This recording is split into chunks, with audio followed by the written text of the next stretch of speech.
जय Shri Shyam everyone, this is your educator Sakshi Dua. तो आज बेटा स्टूडेंट्स के लिए ऐसा चैप्टर लेकर आई हूँ जिस पे आप हार्डली 1 आवर अपना डिवोट करेंगे। ये एक ऐसा चैप्टर है कि कम टाइम डिवोट करके आप इस चैप्टर को अच्छे से प्रिपेयर कर सकते हो। प्लस ये एक ऐसा चैप्टर है जिसके जो भी टॉपिक्स हैं वो ऑलरेडी आपने सुने हुए होंगे एंड वी नो दैट जिन टॉपिक से हम ऑलरेडी अवेयर होते हैं तो उनको हम अच्छे से जल्द ही उसे दोबारा से अंडरस्टैंड भी कर लेते हैं और लर्न भी कर लेते हैं। तो ये चैप्टर अगर देखा जाए तो इजी चैप्टर है आप लोगों के लिए और बहुत ही ज्यादा स्कोरिंग भी रहने वाला है। तो ये जो चैप्टर है वो है बेटा इन्वायरमेंट एंड सस्टेनेबल डेवलपमेंट। तो मेरी वीडियो देखने के बाद जल्दी आप इसको लर्न भी कर लेना ताकि आपका ये चैप्टर आपके एग्जाम के लिए प्रिपेयर हो जाए। ठीक है, तो आइए सबसे पहले देखते हैं बेटा इसके इंपॉर्टेंट क्वेश्चंस। इंपॉर्टेंट क्वेश्चंस की अगर बात करूं तो बेटा फंक्शंस ऑफ इन्वायरमेंट ये बहुत ही ज्यादा इंपॉर्टेंट है। कोई भी एक फंक्शन आपसे डिटेल में पूछ लिया जाता है। मेनली अगर मैं बात करूं तो वेस्ट एसिमिलेशन वाला, ये वाला फंक्शन बहुत ज्यादा इंपॉर्टेंट है। ठीक है, नेक्स्ट उसके बाद बेटा शॉर्ट नोट्स बहुत ज्यादा इंपॉर्टेंट है इस चैप्टर में से। ग्लोबल वार्मिंग का एंड ओजोन डिप्लीशन का बहुत ही ज्यादा इंपॉर्टेंट। नेक्स्ट बेटा rise in opportunity cost of negative environmental impacts, carrying capacity का क्वेश्चन आ जाता है, carrying capacity of the environment. ठीक है, next dichotomy of the threat to India's environment।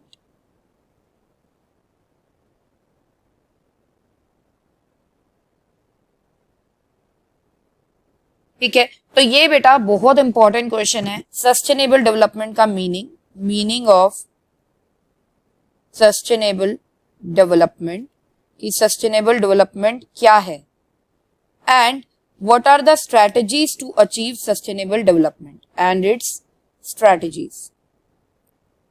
ये तो बेटा बहुत ही इंपॉर्टेंट है। 99% आप ये लगा के चलो ये वाला क्वेश्चन आता है। ठीक है, तो यहां पर बेटा स्टार्ट करते हैं हमारा chapter. Before starting our chapter मेरी आपसे रिक्वेस्ट है कि अगर आप हमारे चैनल पर न्यू हैं तो प्लीज हमारे चैनल को सब्सक्राइब कर दीजिए और अगर ये वीडियो अगर आपको अच्छी लगेगी तो आप इस वीडियो को लाइक कर दीजिएगा।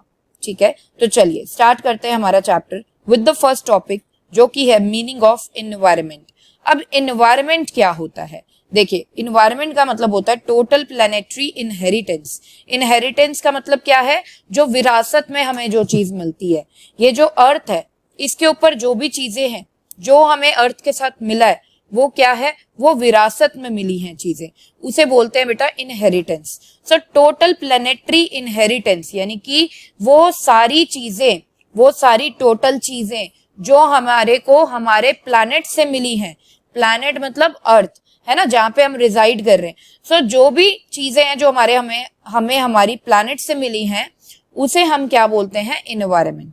ठीक है, जो भी रिसोर्सेज हैं, है ना, आपने देखा होगा बहुत सारे रिसोर्सेज है, renewable resources, non renewable resources, right. तो जो भी टोटलिटी ऑफ रिसोर्सेज है और टोटलिटी ऑफ प्लैनेटरी इनहेरिटेंस है कि प्लैनेट से हमें क्या इनहेरिटेंस में मिला है, वो सब क्या कहलाता है? वो सब कहलाता है हमारा इन्वायरमेंट।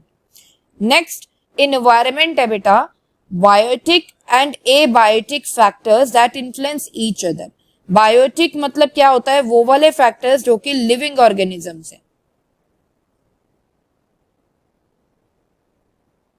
लिविंग ऑर्गेनिजम्स मतलब those who can talk, those who can breathe, those who can walk, like me, like you, right? Animals, human beings, ये सब कौन है बेटा? प्लांट्स, ये सब लिविंग ऑर्गेनिजम्स हैं, ये सब होता है बायोटिक। एबायोटिक होते हैं बेटा वो वाले फैक्टर्स जो नॉन लिविंग ऑर्गेनिजम्स हैं, मतलब जो ब्रीथ नहीं करते, जो बोल नहीं सकते, जो वॉक नहीं कर सकते। तो नॉन लिविंग ऑर्गेनिजम्स कौन से होते हैं? Abiotic factors. If I talk about oxygen, oxygen is a non-living organism. Air, sun, sunlight you can talk about, right? तो ये क्या है? ये नॉन लिविंग ऑर्गेनिजम्स होते हैं, ठीक है, नॉन लिविंग फैक्टर्स होते हैं। तो इन्वायरमेंट में आपको दोनों चीजें दिखती हैं, बायोटिक भी और एबायोटिक भी, और दोनों एक दूसरे पे डिपेंड है। जैसे आप देख सकते हो, अगर एयर नहीं होगी तो हम ब्रीथ नहीं कर पाएंगे, ब्रीथ नहीं कर पाएंगे तो we can not survive, right? जो हमारा सर्वाइवल है that is totally dependent on the abiotic factors, right? तो ये जो एबायोटिक एंड बायोटिक फैक्टर्स हैं एक दूसरे को क्या करते हैं? इन्फ्लुएंस करते रहते हैं, ठीक है। तो आइए देखते हैं meaning of environment. It refers to the total planetary inheritance and totality of all resources. Next, it includes all the biotic and abiotic factors that influence each other. Next बेटा, अब हम बात करेंगे functions of environment की। अब functions of environment में क्या है देखते हैं। मतलब functions of environment मतलब role of environment या importance of environment।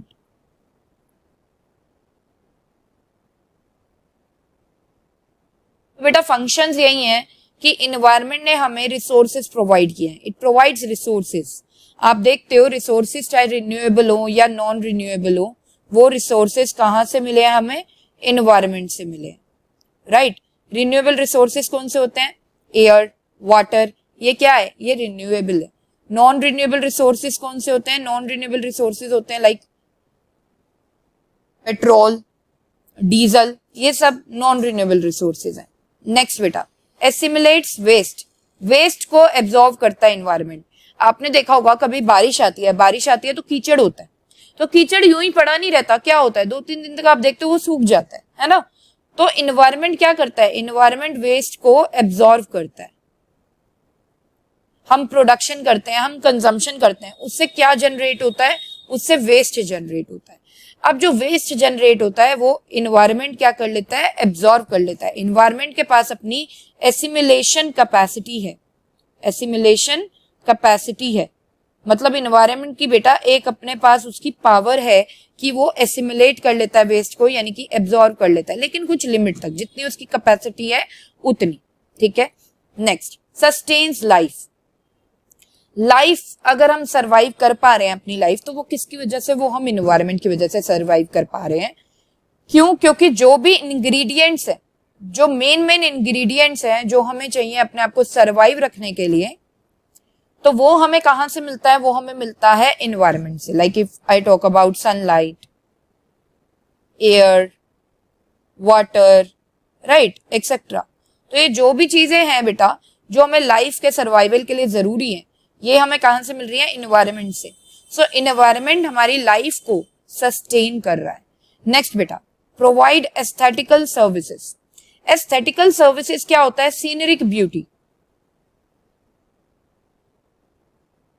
देखिए, इन्वायरमेंट की अपनी एक ब्यूटी है ना? इन्वायरमेंट के पास आप अगर देखें, ग्रीनरी कितनी अच्छी है, माउंटेन्स हैं, हिली एरियाज में हम जाते हैं, हमारा मन कितना खुश हो जाता है ना? वहां पर जाके हमारा मन खुश होता है और हम हैप्पी फील करते हैं, हैप्पी फील करते हैं तो वी एंजॉय अवर लाइफ, है ना? तो ये एक तरह की सर्विसेज हैं जो इन्वायरमेंट दे रहा है। रेनी सीजन कितना अच्छा लगता है हम लोगों को, जब रेन आती है तो कितना प्यारा लगता है मौसम, कितनी हैप्पीनेस होती है, रेनबो दिखती है, कितना अच्छा लगता है ना? और अगर विंटर्स में बात करें तो धूप आती है तो कितना अच्छा लगता है, सनलाइट उस टाइम पे कितनी अच्छी लगती है, राइट? तो इन्वायरमेंट हमें ऐसी सर्विसेज प्रोवाइड करता है जिससे हमारा मन क्या रहता है? खुश रहता है। तो this is what environment provide aesthetical services. तो आइए एक बार रिकॉल करते हैं बेटा फंक्शंस ऑफ इन्वायरमेंट है। सबसे पहले it provides resources, it assimilates waste, third it sustains life, fourth it provides aesthetical services. Next बेटा, अब हम देखेंगे carrying capacity of the environment. अब ये कैरिंग कैपेसिटी का मतलब क्या है? कैरिंग कैपेसिटी का मतलब है कि इन्वायरमेंट अपने सारे फंक्शंस को अच्छे से कर पा रहा है। कब तक कर पाएगा, लेकिन उसकी भी तो एक कैपेसिटी है ना, इन्वायरमेंट की भी एक लिमिट है कि कब तक वो अपने जितने भी फंक्शंस है उनको अच्छे से कर पाएगा। देखिए बेटा, हमारी भी अपनी एक कैपेसिटी होती है काम करने की, राइट। तो हम स्मूथली तब तक काम करते रहते हैं जब तक हमारी हेल्थ ठीक होती है। जब हमारी तबीयत खराब होती है तो आपने देखा होगा कि हम लोग ठीक से काम नहीं कर पाते, फिर वो चाहे हमारी स्टडीज है या चाहे हमारे ऑफिस का काम होता है ना। तो बेटा हमारा फिट एंड फाइन होना बहुत ज्यादा जरूरी है काम को अच्छे से करने के लिए, है ना। हमारी भी एक कैपेसिटी है जो कि डिटोरिएट हो जाती है अगर हमारी तबीयत खराब होती है। In the same way environment की भी अपनी एक कैपेसिटी होती है। इन्वायरमेंट को जब हम लोग ठीक रखते हैं, जब तक हम लोग अच्छे से रखते हैं, तब तक वो अपने सारे फंक्शंस बहुत अच्छे से कर सकता है। लेकिन जहां पर हमने इन्वायरमेंट को खराब करना शुरू कर दिया बेटा, तो इन्वायरमेंट की भी तबीयत खराब हो जाएगी और इन्वायरमेंट भी ठीक से अपने फंक्शंस को परफॉर्म नहीं कर पाएगा। देखिए अब मैं आपको एक एग्जांपल देती हूँ। लेट सपोज हम बेटा ट्रीज जो होते हैं, हम ट्रीज कट ज्यादा कर रहे हैं, ठीक है। हम कट ज्यादा कर रहे हैं ट्रीज, लेकिन ट्रीज को प्लांट कम कर रहे हैं, ठीक है। प्लांट कम कर रहे हैं तो क्या होगा, अल्टीमेटली ऑक्सीजन लेवल कम होने लग जाएगा इन्वायरमेंट में। ऑक्सीजन लेवल कम होने की वजह से हम लोगों को प्रॉब्लम आने वाली है ना। तो देखिए यहां पे हमने क्या किया, हम देखिए इन्वायरमेंट रिसोर्सेज सप्लाई कर रहा है, लेकिन हम इन्वायरमेंट से रिसोर्स एक्सट्रैक्ट ज्यादा कर रहे हैं। रिसोर्स एक्सट्रैक्ट मतलब रिसोर्सेज लेना इन्वायरमेंट से। आप इन्वायरमेंट से ज्यादा काम ले रहे हो, आप रिसोर्सेज को एक्सट्रैक्ट ज्यादा कर रहे हो, आप रिसोर्सेज को रीजनरेट कम कर रहे हो, आप कम ट्रीज लगा रहे हो, लेकिन आप कट ज्यादा कर रहे हो, है ना। तो रीजनरेट आपने कम किया रिसोर्स को, लेकिन आपने रिसोर्स ज्यादा ले लिए इन्वायरमेंट से। तो अल्टीमेटली क्या होगा, इन्वायरमेंट का बैलेंस बिगड़ जाएगा, ठीक है। तो यहां पर बेटा कैरिंग कैपेसिटी का मतलब है कि इन्वायरमेंट की अपनी एक कैपेसिटी होती है, एक लिमिट होती है, जब तक वो अपने फंक्शंस को अच्छे से परफॉर्म करता रहेगा। तो वो अपने फंक्शंस अच्छे से तब तक परफॉर्म करेगा जब तक रिसोर्स रीजनरेशन तो ज्यादा रहेगा। लेट सपोज हम प्लांट तो ज्यादा ट्रीज कर रहे हैं लेकिन कट कम कर रहे हैं, रिसोर्स एक्सट्रैक्शन कम कर रहे हैं, तब तक तो इन्वायरमेंट बहुत अच्छे से अपने काम करता रहेगा। लेकिन जिस दिन हमने ऐसा कर दिया कि रिसोर्स एक्सट्रैक्शन ज्यादा हो गया देन रिसोर्स रीजनरेशन, तो वहां पे इन्वायरमेंट को प्रॉब्लम आना शुरू हो जाएगी और इन्वायरमेंट अपने अच्छे से काम नहीं कर पाएगा। और यही हम बात करते हैं वेस्ट के चक्कर में। अब जो वेस्ट होता है, वेस्ट को जनरेट कर रहे हैं हम, तो वेस्ट जनरेशन अगर कम है बेटा, then absorption capacity of the environment, जो एब्जॉर्प्शन कैपेसिटी है इन्वायरमेंट की, उससे तो क्या होगा, इन्वायरमेंट आराम से वेस्ट को एब्जॉर्ब कर लेगा। लेकिन अगर इसका उल्टा होना शुरू हो जाए, अगर ऐसा हो जाए कि वेस्ट जनरेशन तो हो गया है ज्यादा और एब्जॉर्प्शन कैपेसिटी हो गई है कम इन्वायरमेंट की, मतलब एब्जॉर्प्शन कैपेसिटी से ज्यादा वेस्ट जनरेट हो रहा है इन्वायरमेंट में, तो इन्वायरमेंट ठीक से वेस्ट को एब्जॉर्ब नहीं कर पाएगा और वहां पे हर जगह पे आपको गार्बेज दिखने लगेगा और इन्वायरमेंट अपना कोई भी फंक्शन ठीक से परफॉर्म नहीं कर पाएगा। एक क्वेश्चन भी आता है बेटा, वो क्वेश्चन बहुत इंपॉर्टेंट है, that what will happen if the waste generated will exceed the absorption capacity of environment। क्या होगा अगर वेस्ट जनरेशन तो क्या हो गया है, ज्यादा हो गया है, देन द एब्जॉर्प्शन कैपेसिटी और you can say assimilation capacity of the environment. तो होगा ये कि एनवायरमेंट अपने कोई भी फंक्शंस को ठीक से परफॉर्म नहीं कर पाएगा एंड अल्टीमेटली हमें ही प्रॉब्लम आने वाली है जब इन्वायरमेंट अपने फंक्शंस को ठीक से परफॉर्म नहीं कर पाएगा। तो आइए इसका डिटेल में आंसर देखते हैं। कैरिंग कैपेसिटी का मतलब क्या है? देखिए, कैरिंग कैपेसिटी का मतलब दो चीजों से है। एक तो ये कि जो रिसोर्स एक्सट्रैक्शन है that should be less than the resource regeneration, and दूसरा generation of waste should remain within the absorption capacity of the environment. जो वेस्ट जनरेट हो रहा है that should be within the absorption capacity of the environment.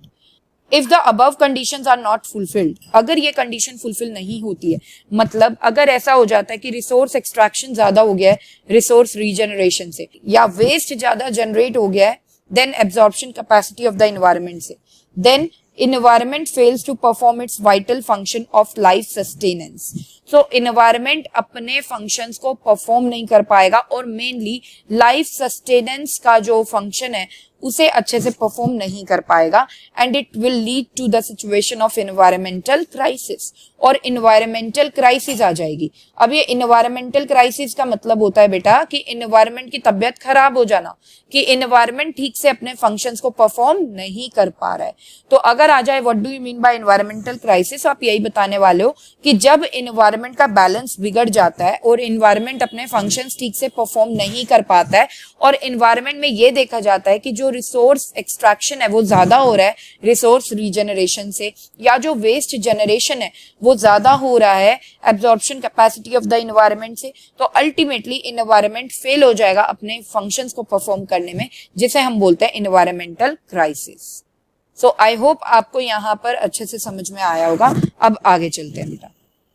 Next अब हम बात करेंगे short notes की। जैसे कि मैंने आपको बताया शॉर्ट नोट्स आ सकते हैं आपको ग्लोबल वार्मिंग पे एंड ओजोन डिप्लीशन पे। तो अभी हम बात करेंगे ग्लोबल वार्मिंग की। देखिए ग्लोबल वार्मिंग, वार्म का मतलब क्या होता है? वार्म का मतलब होता है हॉट, गर्मी ज्यादा हो जाना, है ना। जैसे बेटा हम देखते हैं कि आजकल समर्स में इतनी ज्यादा गर्मी हो जाती है जो टॉलरेट ही नहीं कर सकते, मतलब टॉलरेट करना इतना मुश्किल हो जाता है, घर से बाहर निकलना धूप में बहुत ज्यादा मुश्किल हो जाता है। बट पहले तो ऐसा नहीं था, है ना। ये अब रिसेंटली देखा गया है ये सारी चीजें, है ना। ग्लोबल वार्मिंग क्या होता है? ग्लोबल वार्मिंग होता है बेटा increase in the average temperature, temperature increase होते जाना। वी नो दैट टेम्परेचर जितना ज्यादा इंक्रीज होगा उतनी ज्यादा गर्मी हो जाती है ना। तो बेटा टेम्परेचर इंक्रीज होते जाना कहाँ का? अर्थ का लोअर एटमॉस्फेयर का, उसका टेम्परेचर इंक्रीज हो जाना, उसे हम बोलते हैं ग्लोबल वार्मिंग। ग्लोबल वार्मिंग होता ही क्यों है? वो बेटा इसलिए होता है जब ग्रीन हाउस गैसेस जो होती हैं वो इन्वायरमेंट में इंक्रीज हो जाती हैं। जब amount of green house gases environment में इंक्रीज हो जाता है तो उसकी वजह से ग्लोबल वार्मिंग होती है। कॉजेज क्या है ग्लोबल वार्मिंग के? कॉजेज है बेटा burning of coal and petroleum products, coal and petroleum products का बर्न होना, डिफोरेस्टेशन, ये जो हम कट डाउन करते हैं ट्रीज को क्योंकि पॉपुलेशन बढ़ रही है तो वी वांट लैंड जहां पर हम हाउसिंग फैसिलिटीज वगैरह जनरेट कर सके, जिसकी वजह से ट्रीज को बहुत ज्यादा कट किया जाता है। This is called deforestation. Next बेटा एनिमल वेस्ट में से मीथेन गैस रिलीज होती है जो कि एक ग्रीन हाउस गैस है, जिसकी वजह से ग्लोबल वार्मिंग होती है। तो आइए एक बार गो थ्रू करते हैं। Global warming is a gradual increase in the average temperature of the earth's lower atmosphere due to increase in greenhouse gases. Causes burning of coal and petroleum products, second deforestation, third release of methane gas from animal waste. Next बेटा, next अब हम बात करेंगे ozone depletion की। अब ये ozone depletion क्या है? ओजोन डिप्लीशन को समझने के लिए हमें समझना होगा बेटा ओजोन लेयर के बारे में। देखिए ओजोन लेयर हमें प्रोटेक्ट करती है कि हमारे ऊपर सन की डायरेक्ट अल्ट्रा वायलेट रेज ना पड़े। Ozone layer protects the earth from the ultraviolet rays of the sun. ठीक है, ये है बेटा सन, ठीक है, ये है ozone layer, this is the ozone layer. यहां पे रहते हैं हम, ठीक है। तो ये जो लेयर है ये सन और हमारे बीच में है, और ये लेयर क्योंकि ये बीच में ये लेयर है तो सनलाइट पहले इस लेयर पे होते हुए फिर हमारे पास आती है। तो डायरेक्ट हमारे ऊपर सनलाइट नहीं पड़ती, अगर डायरेक्ट पड़ती बेटा तो हम तो कब से क्या जल चुके होते। सो ओजोन लेयर हमें प्रोटेक्ट करती है from the ultraviolet rays of the sun. Sun की जो इतनी तेज रेज है उससे हमें ये प्रोटेक्ट करती है, ठीक है। लेकिन अब देखा क्या जा रहा है, देखिए सबसे पहले तो ओजोन लेयर होती कहाँ पे है? ओजोन लेयर होती है बेटा स्ट्रेटोस्फियर में। स्ट्रेटोस्फियर होता है second layer of atmosphere, atmosphere की सेकेंड लेयर में होती है ये, ठीक है। अब ओजोन लेयर क्योंकि हमें प्रोटेक्ट कर रही है, कहां से? ये प्रोटेक्ट कर रही है बेटा कि डायरेक्ट सनलाइट हमारे ऊपर ना पड़े, है ना। लेकिन अब क्या देखा जा रहा है, अनफॉर्चुनेटली ये जो ओजोन लेयर है ये वहां से हटती चली जा रही है। जो अमाउंट ऑफ ओजोन है स्ट्रेटोस्फीयर में वो कम होता चला जा रहा है, ठीक है। और ये काफी चिंता का विषय है। क्यों? क्योंकि अगर ये लेयर हट गई ना बेटा तो डायरेक्ट सनलाइट हमारे ऊपर पड़ेगी और हम तो जल जाएंगे, है ना। तो हमारे लिए बहुत ज्यादा प्रॉब्लम हो जाएगी, हमें काफी ज्यादा स्किन इश्यूज वगैरह होने लगेंगे। तो ओजोन लेयर डिलीट क्यों हो रही है, ओजोन लेयर क्यों रिड्यूस हो रही है? वो इस वजह से हो रही है क्योंकि क्लोरीन एंड ब्रोमीन के जो कंपाउंड्स हैं वो काफी हाई लेवल्स में प्रेजेंट है हमारे इन्वायरमेंट में, ठीक है। तो आइए देखते हैं ओजोन लेयर के बारे में। Ozone depletion, reduction in the amount of ozone in the stratosphere. Ozone layer protects the earth from the ultraviolet rays of the sun, causes high levels of chlorine and bromine compounds. Next बेटा, अब हम बात करेंगे ozone layer के long term effects क्या होते हैं। देखिए, अगर ओजोन लेयर डिप्लीट हो गई या रिड्यूस हो गई तो स्किन कैंसर होने के चांसेस बहुत ज्यादा बढ़ जाते हैं, स्किन की डिसीज होनी बहुत ज्यादा शुरू हो जाती है। लोअर सा साइकोप्लैंक्टन which affects the aquatic organisms. साइकोप्लैंक्टन बेटा बहुत जरूरी होता है जिससे इक्वेटिक एनिमल्स यानी कि वो वाले ऑर्गेनिजम्स जो पानी में रहते हैं वो सांस ले पाते हैं। अगर ये नहीं होगा ना तो उनको काफी नुकसान पहुंचेगा।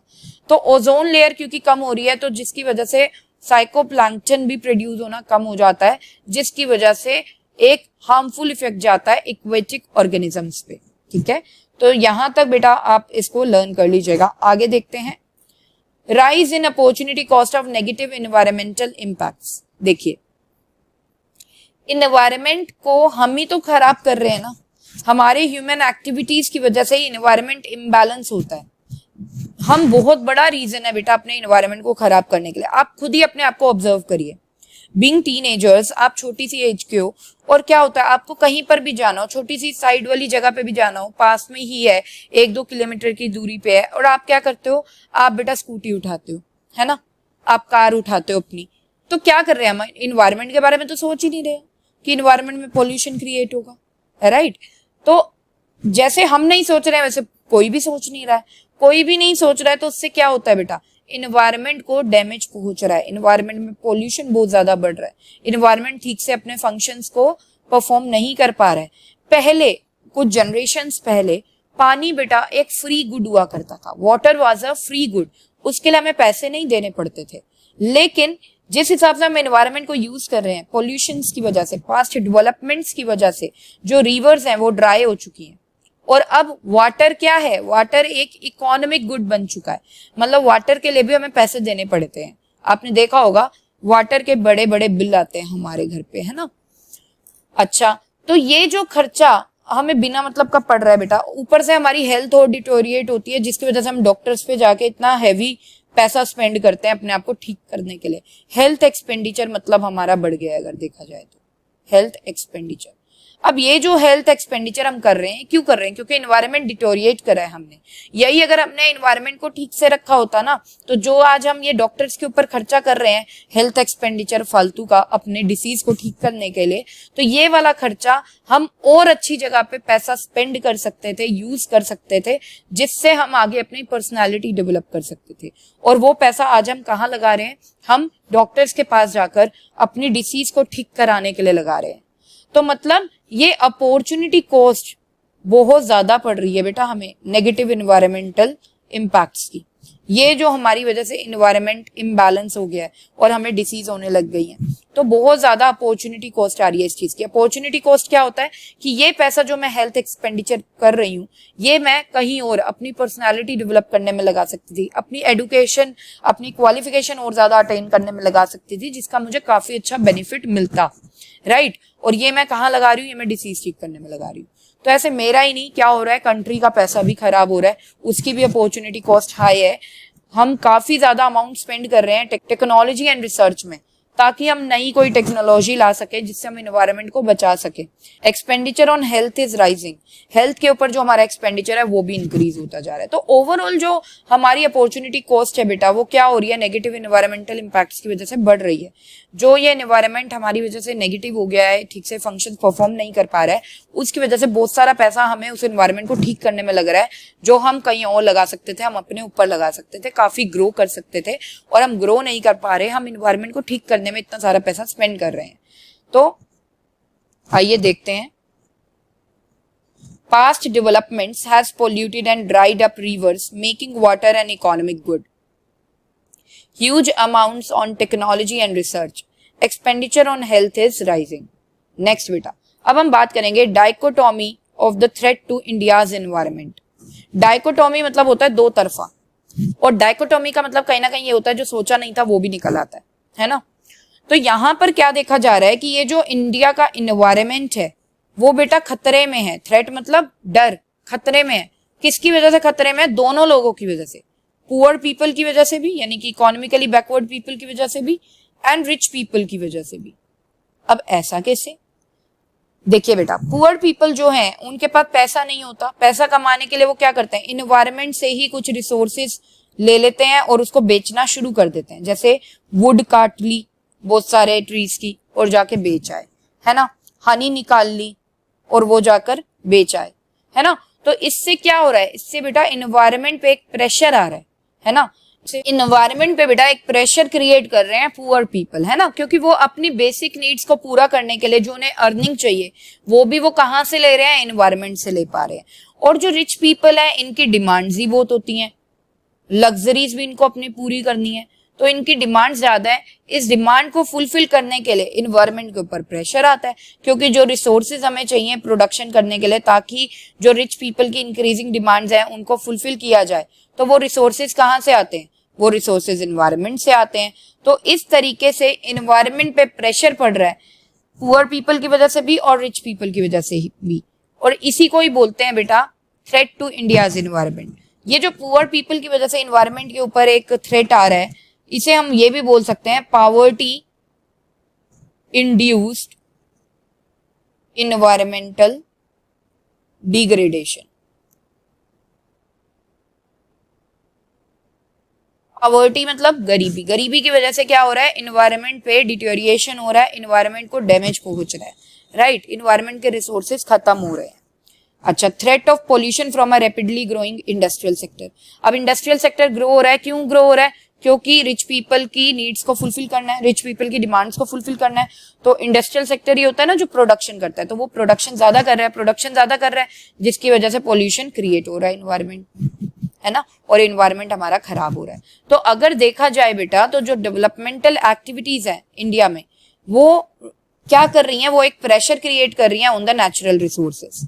Threat of poverty induced environmental degradation भी है इंडिया के एनवायरमेंट पे। दूसरा, थ्रेट ऑफ पोल्यूशन भी है from a rapidly growing industrial sector. This is called dichotomy of the threat to India's environment. जो इंडिया के इन्वायरमेंट पे थ्रेट आ रहा है वो दोनों की वजह से आ रहा है, पुअर पीपल की वजह से भी और रिच पीपल की वजह से भी। अब हम मोस्ट इंपॉर्टेंट क्वेश्चन देखने वाले हैं जो कि है what do you mean by sustainable development, explain the strategies to achieve sustainable development. Sustainable development क्या है और सस्टेनेबल डेवलपमेंट को अचीव करने की क्या स्ट्रेटजीज हमें ऑप्ट करनी चाहिए। ठीक है, ये क्वेश्चन बेटा 6 मार्क्स का आता है सीबीएसई बोर्ड एग्जाम्स में। ठीक है, तो आप इस क्वेश्चन को अच्छे से प्रिपेयर करने के लिए इस वीडियो के एंड तक बने रहें। Before starting this answer of this question बेटा मेरी आपसे रिक्वेस्ट है, अगर आप हमारे चैनल पर न्यू हैं तो चैनल को जल्दी से सब्सक्राइब कर लीजिए, और ये वीडियो अगर आपको अच्छे से एंड तक समझ में आए तो इस वीडियो को भी लाइक कर दीजिएगा। चलिए अब हम स्टार्ट करते हैं कि सस्टेनेबल डेवलपमेंट होता क्या है। ठीक है, तो एक एग्जाम्पल से समझते हैं बेटा। देखिए, एक है फादर, ये है मिस्टर संजीव, इनके बेटे हैं राम, ये है मिस्टर राम। ओके, तो ये हैं सन और ये हैं मिस्टर राम के फादर जिनका नाम है मिस्टर संजीव। ये दोनों बेटा अभी कार में ट्रैवल कर रहे हैं, कार में ट्रैवल कर रहे हैं। ठीक है, अब कार में ट्रैवल करते करते रेड लाइट आई, रेड लाइट आई तो मिस्टर संजीव ने क्या किया, कार रोक दी, लेकिन कार को बंद नहीं किया। कार स्टार्ट है रेड लाइट में लेकिन कार को बंद नहीं किया गया। ठीक है, कार स्टार्ट है लेकिन वो रेड लाइट पर है। ठीक है, तो मिस्टर संजीव ने मिस्टर राम को पूछा कि बेटा तू बड़ा होके क्या बनेगा, बड़ा होके क्या करेगा। मिस्टर राम ने बोला कि मैं पापा साइकिल की फैक्ट्री लगाऊंगा। मिस्टर संजीव ने बोला, राम बेटा तू मेरे को एक बात बता, ये साइकिल की फैक्ट्री तू लगाने का सोच रहा है, बट फ्यूचर में साइकिल चलाएगा कौन, है ना? फ्यूचर में तो साइकिल कौन चलाएगा? कार चलाई जाएंगी, स्कूटीज चलाई जाएंगी, बाइक्स चलाई जाएंगी, बट साइकिल कौन चलाएगा फ्यूचर में? तो साइकिल जो आप कह रहे हो कि आप फैक्ट्री लगाओगे साइकिल की, उसमें तो आपको कोई बेनिफिट होने ही नहीं वाला है, कोई भी परचेज नहीं करेगा साइकिल, है ना? तो मिस्टर राम ने जो जवाब दिया अपने फादर को, वो सुनने लायक है बेटा। बहुत ही यूजफुल और बहुत ही बढ़िया सा फ्यूचर प्रिडिक्ट कर लिया मिस्टर राम ने। उन्होंने क्या बोला अपने फादर को कि पापा, जिस तरीके से हम आप लोगों की जो जनरेशन है ना, वो जिस तरीके से यूज कर रही है पेट्रोल को, डीजल को, तो आने वाले टाइम में ये पेट्रोल और डीजल बचेंगे ही कहाँ कि हम लोग कार चला पाएंगे। हम जैसे ही बड़े होंगे और जैसे ही हमारे बच्चे, आगे की जनरेशन्स आएंगी, तब तो साइकिल ही बच जाएगी, क्योंकि पेट्रोल ही नहीं होगा हम लोगों के पास डीजल ही नहीं होगा। क्योंकि जो आपके जैसी जनरेशन है, जो प्रेजेंट जनरेशन है, वो ठीक से इन चीजों को यूज नहीं कर रही है, मिसयूज कर रही है रिसोर्सेज का। तो फिर मिस्टर संजीव सोच में पड़ गए। मिस्टर राम ने यह भी हाईलाइट किया कि देखिए, आप अपने आप को ही ऑब्जर्व कर लीजिए। रेड लाइट आई तो आप कार को बंद कर सकते थे, है ना, दोबारा से रीस्टार्ट कर लेते जब ग्रीन लाइट होती। लेकिन आपने क्या किया, रेड लाइट 1 मिनट की है तो आपने पूरा का पूरा 1 मिनट कार को ऑन ही रखा, आपने कार को बंद नहीं किया। तो जैसे पापा आप मिसयूज कर रहे हैं पेट्रोल का, वैसे ही आपके एज के जो और बाकी के लोग हैं वो भी ऐसा ही कर रहे हैं।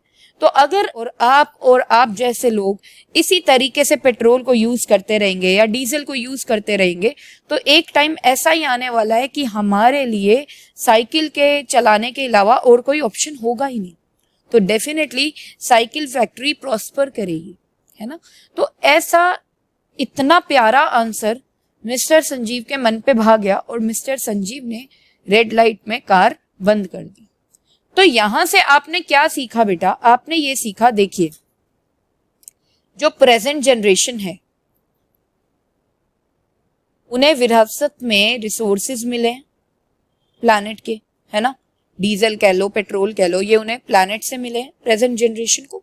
अब प्रेजेंट जनरेशन का ये काम है कि वो फ्यूचर जनरेशन तक ये रिसोर्सेज को पास ऑन करें, रिसोर्सेज को पास किया जाए फ्यूचर जनरेशन तक। फ्यूचर जनरेशन के आने तक ऐसा ना हो कि रिसोर्सेज खत्म ही हो जाए। क्यों खत्म हो जाए? क्योंकि प्रेजेंट जनरेशन ने तो मिसयूज कर दिया रिसोर्सेज का। अब रिसोर्सेज को ठीक से यूज नहीं करेंगे तो डेफिनेटली क्या होगा, आने वाली जो जनरेशन्स है उनके लिए वो रिसोर्सेज पड़े ही नहीं होंगे, और आने वाली जनरेशन के कॉस्ट पे, यानी कि फ्यूचर जनरेशन के कॉस्ट पे आज ये जो प्रेजेंट जनरेशन है ये अपनी नीड्स को पूरा कर रही है। तो ऐसा नहीं होना चाहिए। क्या बोला जाता है कि डेवलपमेंट इस तरीके का होना चाहिए कि जो प्रेजेंट जनरेशन है वो अपनी नीड्स को पूरा करे। हम ये नहीं कह रहे कि प्रेजेंट जनरेशन अपनी नीड्स को पूरा ना करे, कार को बिल्कुल यूज ना करे, ऐसा नहीं बोल रहे। कार को यूज करो, पेट्रोल को यूज करो, लेकिन प्रेजेंट जनरेशन बहुत अच्छे से अवेलेबल रिसोर्सेज को यूज करें, क्योंकि रिसोर्सेज ऑलरेडी स्केर्स हैं, रिसोर्सेज ऑलरेडी शॉर्टेज में है। तो प्रेजेंट जनरेशन अपनी नीड्स को पूरा करे, लेकिन फ्यूचर जनरेशन की नीड्स को भी ध्यान में रखा जाए। इस तरीके से प्रेजेंट जनरेशन अपनी नीड्स को पूरा करे कि आने वाली जो फ्यूचर जनरेशन है उसके लिए भी रिसोर्सेज पड़े रहें और फ्यूचर जनरेशन भी अपनी पूरी नीड्स को, सारी नीड्स को पूरा कर पाए। ऐसा ना हो कि रिसोर्सेज फ्यूचर जनरेशन तक पहुंचे ही नहीं तो वो अपनी नीड्स को कैसा पूरा करेंगे। यही होता है बेटा सस्टेनेबल डेवलपमेंट। सस्टेनेबल डेवलपमेंट एक ऐसा डेवलपमेंट है जो ये बोलता है कि जो प्रेजेंट जनरेशन है वो अपनी नीड्स को पूरा करे, वो अपनी नीड्स को मीट करे, और वो इस तरीके से नीड्स को मीट करे कि जो आने वाली फ्यूचर जनरेशन है वो भी अपनी नीड्स को पूरा कर पाए। उनकी नीड्स पूरा करना उनके लिए एक कॉम्प्रोमाइज के एस्पेक्ट से ना रह जाए। फ्यूचर जनरेशन का कोई कॉम्प्रोमाइज नहीं होना चाहिए, प्रेजेंट जनरेशन अपनी नीड्स भी पूरी कर ले।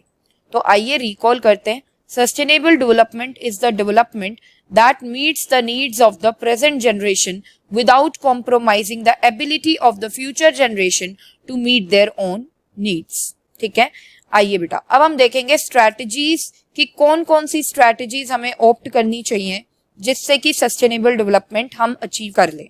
देखिए बेटा, हमें ऐसी स्ट्रैटेजीज ऑप्ट करनी है जिसमें हम रिसोर्सेज को अच्छे से यूज करें, उन रिसोर्सेज को यूज करें जो ज्यादातर रिन्यूएबल रिसोर्सेज होते हैं ना, कि फ्यूचर जनरेशन के आने तक वो रिसोर्सेज अच्छे से पड़े रहें। हम इस तरीके से अपनी नीड्स को पूरा करें कि इन्वायरमेंट पे कम से कम डैमेज पहुंचे या इन्वायरमेंट पे कोई डैमेज पहुंचे ही नहीं, ताकि फ्यूचर जनरेशन भी इन सब चीजों का एंजॉय कर पाए जो आज हम लोग कर रहे हैं। तो आइए देखते हैं स्टेप्स और strategies to achieve sustainable development. तो क्या स्टेप्स होने चाहिए या कौन सी स्ट्रैटेजीज ऑप्ट करनी चाहिए ताकि हम सस्टेनेबल डेवलपमेंट को अचीव कर सकें। तो सबसे पहला है use of non conventional sources of energy.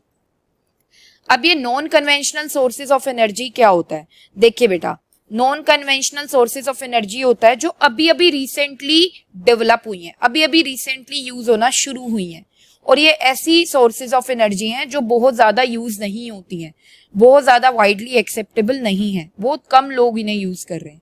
तो ऐसे सोर्सेज ऑफ एनर्जी जो अभी अभी डेवलप हुए हैं, पहले से नहीं थे हमारे पास, लाइक सोलर एनर्जी है ना, सोलर कुकर से, सनलाइट की एनर्जी से हम लोग राइस को बॉयल कर सकते हैं, है ना।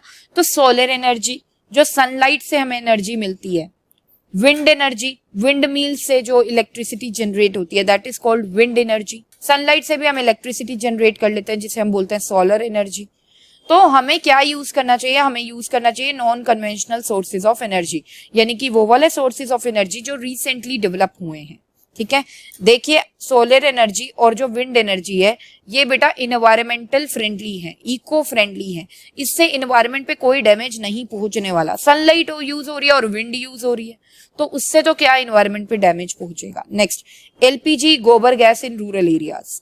एलपीजी क्या होता है? Liquefied petroleum gas. LPG cylinders बेटा हमारे घर पे लगे होते हैं, या हमारे घर पे जो भी गैस पाइपलाइन है उसके अंदर जो गैस है वो है एलपीजी, लिक्विफाइड पेट्रोलियम गैस। अब ये जो गैस है ये क्या है? क्लीन फ्यूल है ना। क्लीन फ्यूल मतलब जो एनवायरनमेंट को डैमेज नहीं करता, पोल्यूशन नहीं क्रिएट करता। आप देखो जब आपकी मदर कुक करती है किचन में तो धुआं वगैरह नहीं होता है, राइट? क्यों नहीं होता? क्योंकि एलपीजी यूज करके कुकिंग हो रही है, और एलपीजी क्या है? एक क्लीन फ्यूल है। नेक्स्ट बेटा, इससे क्या हुआ है? इससे हाउस होल्ड पोल्यूशन कम हो गया है, रिड्यूस हो गया है। गवर्नमेंट चाहती है कि ज्यादा से ज्यादा लोग एलपीजी की पाइपलाइंस या एलपीजी सिलेंडर्स यूज करें, जिसके ऊपर गवर्नमेंट क्या दे रही है? सब्सिडीज दे रही है। सब्सिडी क्या है? एक इंसेंटिव है जिससे कि लोग ज्यादा से ज्यादा क्या यूज करें? एलपीजी के सिलेंडर्स या एलपीजी के पाइपलाइंस वगैरह यूज करें। रूरल एरियाज में गोबर गैस का कॉन्सेप्ट है। गोबर गैस भी एक क्लीन गैस मानी गई है। इसकी जो स्लरी भी रह जाती है ना, वो स्लरी भी काफी यूजफुल रहती है एग्रीकल्चर सेक्टर में, फर्टिलाइजर की तरह काम करती है। चलिए next, CNG. CNG stand for compressed natural gas. अब ये भी बेटा ये एक फ्यूल की तरह काम करता है पब्लिक ट्रांसपोर्ट में। जैसे डीटीसी बसेस होती हैं, राइट? जो बसेस वगैरह होती हैं, ऑटो वगैरह होते हैं, वो क्या है? उनमें सीएनजी सिलेंडर्स लगे हुए हैं, है ना, तभी वो चल पाते हैं। तो ये सीएनजी भी जब यूज हो रही है ना बेटा as a fuel in public transport, तो इससे एयर पोल्यूशन काफी कम देखा गया है। एयर पोल्यूशन काफी कम हो गया है पहले से। तो सीएनजी भी इन्वायरमेंट को डैमेज नहीं करता है। Next, wind power. Wind power क्या होता है? पावर होता है इलेक्ट्रिसिटी, विंड मतलब हवा। तो यहाँ पर बेटा इलेक्ट्रिसिटी जनरेट की जाती है थ्रू विंड मिल्स इन विंडी एरियाज। जो भी विंडी एरियाज होते हैं, लेट्स सपोज ये विंडी एरिया है, ठीक है, यहां पर बेटा विंड मिल्स लगा दिए जाते हैं। This is the wind mill.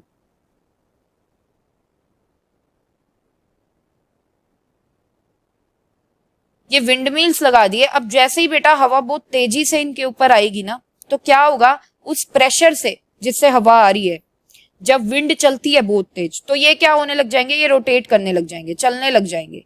और ये चलेंगे, उससे क्या होगा? इलेक्ट्रिसिटी जनरेट हो जाएगी और उस इलेक्ट्रिसिटी को स्टोर कर लिया जाएगा। This is called wind power. Wind power वो इलेक्ट्रिसिटी होती है जो हम विंड मिल से जनरेट करते हैं विंडी एरियाज में, ठीक है। ये इको फ्रेंडली मेथड है, इन्वायरमेंट के लिए बहुत ज्यादा इको फ्रेंडली है, क्योंकि देखो विंड यूज हो रही है और विंड मिल्स यूज हो रहे हैं, कहीं से भी इन्वायरमेंट को कोई डैमेज नहीं पहुंच रहा है। ऑल दो इनकी इनिशियल कॉस्ट मतलब विंड मिल्स को सेटअप करना, विंड मिल्स को खरीदना, ये बहुत हाई रहती है, लेकिन बाद की अगर इसकी ऑपरेशनल कॉस्ट देखें तो वो काफी कम है। और अगर हम इसकी इंस्टॉलेशन यानी कि इनिशियल कॉस्ट भी अगर देखें बेटा, तो बेनिफिट्स इसके कहीं गुना ज्यादा हैं इसकी कॉस्ट से, तो हमें इसको यूज करना चाहिए। Next, solar power means electricity, solar means sunlight से है यहाँ पे, तो हम इलेक्ट्रिसिटी जनरेट कर पाते हैं बेटा सनलाइट से through photovoltaic cells. Photovoltaic cells ऐसे सेल्स होते हैं जो सनलाइट को इलेक्ट्रिसिटी में कन्वर्ट करके स्टोर कर लेते हैं। ये भी बेटा इको फ्रेंडली मेथड है, क्योंकि इसमें सनलाइट यूज हो रही है और फोटोवोल्टाइक सेल्स यूज हो रहे हैं। Next, mini hydel plants. Mini hydel plants को हम हाइड्रो इलेक्ट्रिसिटी भी बोल सकते हैं, हाइड्रो इलेक्ट्रिसिटी या हाइड्रो पावर। हाइड्रो पावर क्या होता है बेटा? हाइड्रो पावर होता है वाटर से इलेक्ट्रिसिटी जनरेट करना, है ना। तो आपने क्या देखा, विंड से भी इलेक्ट्रिसिटी जनरेट हो सकती है, सनलाइट से भी हो सकती है और वाटर से भी हो सकती है। तो वाटर से इलेक्ट्रिसिटी को जनरेट करने को हम क्या बोलते हैं? हाइड्रो पावर या हाइड्रो इलेक्ट्रिसिटी या हाइडल पावर, हाइडल इलेक्ट्रिसिटी। ठीक है, तो इसमें क्या किया जाता है, इसमें बेटा कुछ जो डैम्स होते हैं ना, पानी बहुत तेजी से ऊपर से नीचे गिरता है। ठीक है, पानी जब ऊपर से नीचे गिर रहा है, माउंटेन से होता है ना, तो पानी माउंटेन से ऊपर से नीचे गिर रहा है, तो जहां गिर रहा है ना वहां पे टरबाइंस लगा दिए जाते हैं, टरबाइंस लगा दिए गए यहाँ पे। ठीक है, अब क्या होगा, जितनी ऊपर से पानी नीचे गिरेगा उतना ज्यादा प्रेशर से गिरेगा, तो पानी इनके ऊपर बहुत प्रेशर से पड़ता है, टरबाइंस के ऊपर। तो जैसे ही पानी इनके ऊपर पड़ता है ना बेटा, तो टरबाइंस रोटेट होना शुरू हो जाते हैं। टरबाइंस जैसे ही रोटेट होते हैं वहां पे इलेक्ट्रिसिटी क्या हो जाती है? जनरेट हो जाती है। सो मिनी हाइडल प्लांट्स को सेटअप किया जाता है इलेक्ट्रिसिटी जनरेट करने के लिए through water, producing electricity through water through turbines. Eco friendly method है ये भी टोटली। ठीक है, क्योंकि इसमें भी वाटर का यूज हो रहा है, तो इको फ्रेंडली मेथड है, कोई भी ऐसी चीज यूज नहीं हो रही है जो इन्वायरमेंट को डैमेज करेगी। नेक्स्ट बेटा, ट्रेडिशनल नॉलेज एंड प्रैक्टिसेस। देखिए, अभी मॉडर्नाइजेशन की वजह से हम लोग क्या कर रहे हैं, मॉडर्नाइजेशन की वजह से हमारी जो हैबिट्स हैं वो काफी खराब हो गई हैं। हमें अगर थोड़ी से 1 मीटर की दूरी पे भी जाना होता है तो हम क्या करते हैं, हम अपनी स्कूटी उठाते हैं या कार उठाते हैं, है ना। तो हम इन्वायरमेंट को कितना डैमेज कर रहे हैं ना। केमिकल वाले प्रोडक्ट्स हम लोग यूज करते हैं कि जल्दी से हमें हर चीज का इफेक्ट दिख जाए, क्योंकि हम लोगों के अंदर पेशेंस खत्म हो गया है, राइट। लेकिन अगर हम जनरेशंस बैक जाएं, जब हमारे दादा दादी हुआ करते थे या परदादा परदादी हुआ करते थे, तो उस टाइम पे बेटा कोई भी केमिकल वाली चीज नहीं यूज होती थी। केमिकल वाली चीज ना तो प्रोड्यूस होती थी ना ही यूज होती थी, और वो लोग लॉन्ग डिस्टेंस भी बाय फुट ट्रेवल कर लेते थे, है ना। तो वो लोग बहुत ज्यादा क्लोज थे बेटा इन्वायरमेंट के, क्योंकि वो लोग क्लोज थे इन्वायरमेंट के, तो इन्वायरमेंट भी आराम से अपने फंक्शंस परफॉर्म कर पाता था। लेकिन अब मॉडर्नाइजेशन की वजह से, हम ह्यूमन एक्टिविटीज की वजह से जो बहुत ज्यादा बिगड़ चुकी हैं, उसकी वजह से इन्वायरमेंट बहुत ज्यादा डैमेज हो चुका है ना। तो दोबारा से जरूरत है कि हम हमारी ट्रेडिशनल नॉलेज एंड प्रैक्टिसेस को अप्लाई करें। जो पहले यूज हुआ करता था, जो पहले मेंटालिटी रहती थी उन लोगों की जो इको फ्रेंडली रहते थे, इन्वायरमेंट से बहुत ज्यादा अटैच्ड रहते थे, वैसे ही हमें भी होना है अगर हम अपने इन्वायरमेंट को अभी भी बैलेंस करना चाहते हैं। तो सस्टेनेबल डेवलपमेंट के लिए हमें दोबारा से हमारी ट्रेडिशनल नॉलेज एंड प्रैक्टिसेस को यूज करना होगा। So massive damage to environment due to modernisation, eco friendly system खत्म हो चुका है, जो कि हमें दोबारा से लाना है back to traditional knowledge and practices. Next बेटा, बायो कंपोस्टिंग। अब ये कंपोस्ट क्या होता है? कंपोस्ट होता है खाद। एग्रीकल्चर सेक्टर के लिए हमें खाद चाहिए, राइट। तो एक तो होती है बेटा केमिकल वाली खाद, हमें वो यूज नहीं करनी है, हमें वो वाला कंपोस्ट यूज नहीं करना जो केमिकल वाला होता है। हमें वो वाला कंपोस्ट यूज करना है जो नेचुरल चीजों से बना हुआ है, like cattle dung, human waste and plant residue. इनसे जो बना हुआ है कंपोस्ट वो एक नेचुरल कंपोस्ट है, हमें वो यूज करना है। और बायो कंपोस्ट जो होता है, जो कंपोस्ट होता है बेटा, वो यूज होता है as a fertiliser and soil conditioner. Fertiliser की तरह और सॉइल को दोबारा से कंडीशनिंग मतलब क्वालिटी देने के लिए, जो उसके न्यूट्रिएंट्स है उसको रिस्टोर करने के लिए यूज होता है। अर्थवॉर्म्स क्या करते हैं? ऑर्गेनिक मैटर को कंपोस्ट में कन्वर्ट कर देते हैं। ठीक है, अर्थवॉर्म्स की हेल्प से हमें बायो कंपोस्ट मिल जाता है, ऑर्गेनिक मैटर जो होता है वो कंपोस्ट में कन्वर्ट हो जाता है। Next, bio pest control. अब पेस्टिसाइड्स हम यूज करते हैं हमारे एग्रीकल्चर फार्म में, राइट। पेस्टिसाइड्स क्या होता है, जब फार्म में कीड़े मकोड़े हो जाते हैं या ना हो, हम क्या करवा लेते हैं, पेस्ट कंट्रोल करवा लेते हैं, राइट। तो बोला जा रहा है कि जो पेस्ट कंट्रोल भी यूज हो रहा है सिस्टम, वो बायो पेस्ट कंट्रोल होना चाहिए, मतलब नेचुरल मेथड होना चाहिए। वो भी नेचुरल मेथड कैसे, नीम बेस्ड पेस्टिसाइड्स यूज हो, वो वाले पेस्टिसाइड्स यूज होने चाहिए जो नीम पे बेस्ड हैं, या बहुत सारे एनिमल्स और बर्ड्स को ही हम यूज कर सकते हैं in controlling the pest. Like snakes हैं, ये छोटे मोटे कीड़े मकोड़ों को खा लेता है, पीकॉक है, लिजार्ड्स हैं, ये छोटे मोटे कीड़े मकोड़ों को खा लेते हैं। तो हमें फार्म्स में स्नेक्स को, पीकॉक को, लिजार्ड्स को छोड़ देना चाहिए। इससे क्या होगा, अपने आप जो पेस्ट हो रखे हैं हमारे फार्म में वो क्लियर ऑफ हो जाते हैं। तो मतलब क्या देखा आपने ये देखा कि केमिकल को कहीं ना कहीं हमें हटाना है, हमें ऑर्गेनिक चीजें, नेचुरल चीजों पे फोकस करना है, हमें उन वाले प्रैक्टिसेस पे फोकस करना है जो इन्वायरमेंट को डैमेज नहीं करती है। उसी से ही हम क्या कर पाएंगे, सस्टेनेबल डेवलपमेंट को अचीव कर पाएंगे। सो आई होप गाइस ये वीडियो आपको अच्छे से समझ में आई होगी। अगर आपको भी ये सेम लगता है तो प्लीज हमारी वीडियो को लाइक कर दीजिए, और अगर आप हमारे चैनल पर न्यू हैं तो हमारे चैनल को सब्सक्राइब कर लीजिए। तो यहाँ पर मैं आपको ये भी बताना चाहती हूँ, अगर आपको कोई भी डाउट है इस वीडियो से रिलेटेड तो आप हमें हमारे कमेंट सेक्शन में पूछ सकते हैं। हमारी जो टीम है वो आपको as soon as possible reply करेगी। तो यहाँ पर इजाजत चाहती हूँ सेशन को एंड करने की। मिलते हैं हमारे नेक्स्ट सेशन में। Till then bye bye, take care, जय श्री श्याम।